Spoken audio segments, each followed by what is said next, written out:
So yeah, a disaster. An absolute disaster for the Indiana. But like, Sid Colson's probably not going to play ball again till 2027. And she might be done. Like, Sid Colson might not play basketball, professional basketball. The Indiana Fever walked into Phoenix on Thursday night with championship dreams dancing in their heads, only to have those dreams systematically dismantled by the injury bug. A bug that's been feasting on this roster like an all-you-can-eat buffet. And the main course? 2 point guards getting knocked out in one game. Yes, folks, you read that right. 2 point guards, 1 game, season over. For both of them. That's because Aari Mcdonald is hurt as well, folks. You could not have scripted a more worse season than what we have endured so far. Fever lose Sydney Colson and Aari Mcdonald for the rest of the season. Our backup point guard's hurt, and now our backup's backup is hurt. Sydney Colson, the 36-year-old veteran who was supposed to be the steady hand guiding this ship while Caitlin Clark recovers from her groin injury, went down in the first quarter with a torn ACL, an injury so devastating it could sideline her for over a year. Sid Colson, like, it did not look like an ACL tear. It did not look like an ACL tear when it happened. I was convinced. I was like, it's either a meniscus or it's a MCL. I was like, okay, we knew when she went down, she was done for the year. And I was like, okay, if it's something like an MCL, she's back for AU. She can make her money in the offseason. Meanwhile, Aari Mcdonald, the former Arizona standout who would become the Fever's unexpected savior this season, broke a bone in her right foot during the fourth quarter. Just like that, Indiana's entire point guard depth chart was reduced to a blank piece of paper with help wanted scrawled across it in red ink. And we lost 2 very, very competent players, including the starting point guard that was filling in for the other starting point guard. This is a disaster. This is a disaster. And what this does for a potential playoff push, I don't know. Because, you know, I've seen people say, well, sign a guard or whatever. Well, there's salary cap implications out there too right now. I even saw somebody say we might have to waive Chloe Bibby to sign a point guard. If you are enjoying, please subscribe. Let's talk about what these injuries really mean. Sydney Colson, despite being in the twilight of her career, had been the reliable backup, averaging 2.4 points and 2.0 assists per game while providing veteran leadership. Sydney Colson tore her ACL. Folks, you saw her land on her left leg. It didn't look pretty.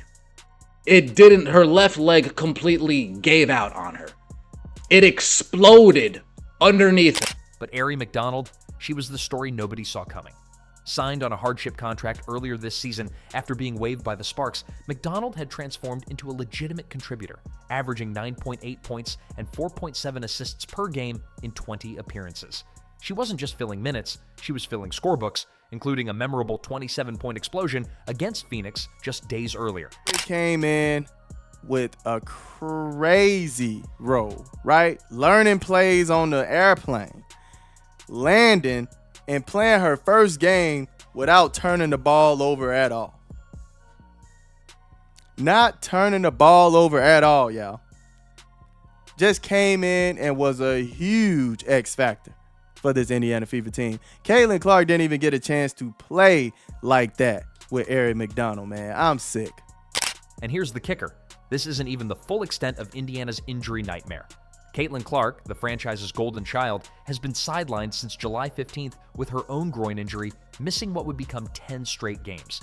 That's 18 of the team's 31 games this season alone. The woman who was supposed to be carrying this franchise to championship glory has spent more time in street clothes than in uniform, watching from the sidelines as her teammates try to keep playoff hopes alive. The Indiana Fever, a team that entered the season with legitimate championship aspirations, now faces the Chicago Sky on Saturday with exactly 0 healthy point guards on their roster. 9 players.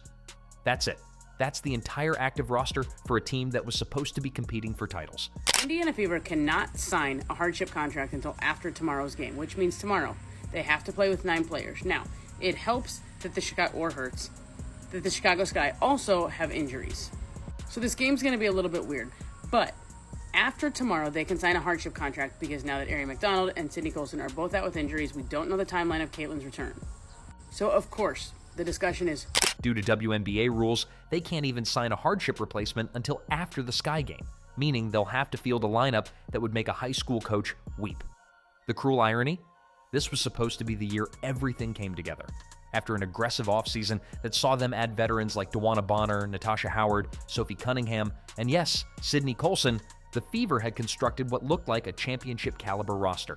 They brought back Coach Stephanie White for her second stint, kept All-Star Kelsey Mitchell in the fold, and surrounded Clark and Aaliyah Boston with the kind of playoff-tested experience that wins titles. My expectation is for us to try to win a championship, Clark had declared before the season. And I got to be the one to tell you, look like the Indiana Fever could be signing another player. Basically, another hardship player could be on the way. Sydney Colson hurt. Aari Mcdonald hurt. Now we got to see who's available again at the point guard position. Again, we got to go through this again, y'all. This looked very familiar to the month of June. I believe was it June when Caitlin, Sid, who else was hurt? Sophie was hurt. This looked like June again. The numbers tell a brutal story. At 17-14, the Fever currently sit in 5th place in the WNBA standings. They're close enough to smell the playoffs, but far enough from home court advantage to taste the danger. 2 games separate them from the 8th-seeded Los Angeles Sparks and missing the postseason entirely. With 13 games remaining and their entire backcourt infrastructure crumbling like a house of cards, every remaining contest becomes a must-win situation with players who weren't even supposed to be carrying this load. Caitlin Clark's response to this catastrophe? A simple but telling Instagram story featuring the team's injury announcement, captioned with 3 words and 2 heart emojis. Love you guys. It's the kind of message you send when words fail to capture the magnitude of what's happening. Behind that composed social media post lies the frustration of a competitor who has never dealt with serious injuries before. Someone who went 4 years at Iowa and her entire rookie WNBA season without missing a single game. The thing is, with the 2 of them out, if you guys don't know, they're able to get someone on a hardship, but if they want to replace 2 for 2, they have to cut one of them or cup returner. It is not possible for the Indiana Fever to go out with more than 10 players the rest of the year. They have 2 rest of season injuries on guaranteed contracts. They can't go out with more than 10 players the rest of the year. And the problem is the coach doesn't like playing 3 other players. The coach doesn't like playing KK, the coach doesn't like playing Chloe Bibby, and the coach doesn't like playing Bree Turner. On Sue Bird's podcast earlier this week, Clark opened up about the mental toll of this injury-plagued season. It's been really hard to be active, play 4 games, and then be out again, she admitted. I'm not feeling my best, and it's frustrating considering how hard I worked in the offseason, only to spend my time in rehab. The woman who was supposed to be orchestrating fast breaks and threading impossible passes has instead been relegated to the role of cheerleader, watching helplessly as her championship window potentially slams shut. She's reportedly begun full-speed running, but hasn't progressed to basketball activities. With soft tissue injuries, first a left quad, then a left groin, now a right groin, the medical staff is understandably cautious about rushing their franchise player back to action. But here's the harsh reality. Even if Clark returns tomorrow, what exactly is she returning to? Kelsey Mitchell, Sophie Cunningham, and Lexi Hull are now being asked to handle playmaking duties they never signed up for. Mitchell, an off-ball scorer by nature, is suddenly tasked with running an offense, while Hull and Cunningham are expected to facilitate when they've been role players their entire careers. It's like asking your accountant to perform surgery. They might have good intentions, but the skill set just isn't there. Being active and playing 4 games and then not, and not feeling the best, and then frustrated of how hard I worked in the off season, and then all I do is rehab and continue to do this process, and just trying to trust that the best I can. And obviously there's really frustrating days, and there's days where it's a little bit easier, and you're very, very motivated, and you're right close to the finish line of getting back and being back, and then it's not like I have a training camp to build up to playing my first game again. It's no, you're tossed into game 30, go try to play well. It's hard. The Fever's championship dreams, which seemed so tangible just months ago, are now hanging by the thinnest of threads. They've gone from being a sleeper pick to win it all to a team that might not even survive the regular season intact. The cruel mathematics of professional sports don't care about potential or what could have been. They only recognize wins and losses, health and injury, presence and absence. Consider this. The team's record with Clark on the court this season is 8-5. Without her, they're 9-7. Those numbers suggest this roster has more depth than many give them credit for, but that was before losing McDonald and Colson in one fell swoop. Names being floated include veterans like Odyssey Sims, who averaged 8.7 points and 3.5 assists for the Sparks before being released. There's also Jalen Sherrod, recently cut by New York, or perhaps Grace Berger, the former Indiana University standout, currently on a 7-day hardship contract with Dallas. But these aren't plug-and-play solutions. They're Band-Aids on a wound that requires surgery. They don't lose a cent. So Aari and Colson don't lose a cent if they get cut. They're just no longer on the roster. They don't lose 1 cent of money. And it means the Fever can bring in players. But we know the Fever aren't going to do it. If Alexa Philippou is talking about them not being able to sign a hardship, we know they're just going to sign a hardship. We know they're going to go out. Like, the Fever can literally get rid of the 2 of them, sign 2 new players, and go out with 12 players in the playoffs. But we know the Indiana Fever are going to go out with 10 players in the playoffs. Like, we just know they're going to do it. We know they're going to do it. Like, we know, like, look, they're going to be dumb for cutting. They're not, like, if anyone's getting cut, it's going to be Chloe Bibby. If anyone's getting cut, they're going to cut her. You just know it. For PR reasons. Could also cut Bree Turner. At this stage, she's got diplomatic immunity.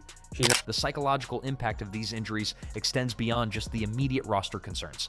This was supposed to be the season that validated everything the Fever had been building toward. Clark's rookie year was about learning and adjustment. For Clark personally, this season represents a harsh introduction to the realities of professional athletics. She's gone from being the unstoppable force who carried Iowa to consecutive Final Fours to someone who can't stay healthy long enough to build any kind of rhythm. The player who never missed games is now missing entire months, watching from the sidelines as her team fights for survival without her. The Chicago Sky game on Saturday becomes more than just another regular season matchup. It's a test of organizational resilience. Can a team with 9 healthy players and no point guards compete against a Sky team that, while struggling, still has Angel Reese and the talent to exploit Indiana's vulnerabilities? The betting lines have the Fever as 11.5 point favorites, but those odds were set before anyone knew they'd be playing without their entire backcourt rotation. Man, they really gonna need Caitlin Clark to come back, but they don't want to rush her. You know what I'm saying? Aari Mcdonald has been really, really good for them, great for them. So that's definitely a hit. And Sydney Colson is, even though she don't play a lot of minutes, but her leadership, man, her contributions in that locker room is great. You know what I'm saying? And damn, this is a tough break for them. Because, you know, obviously they coming off winning 5 out of their last 6 games or something like that. And damn. What makes this situation even more heartbreaking is the timing. The Fever had fought through Clark's earlier injuries, building chemistry and finding ways to win. They'd survived a challenging start to the season and positioned themselves as legitimate playoff contenders.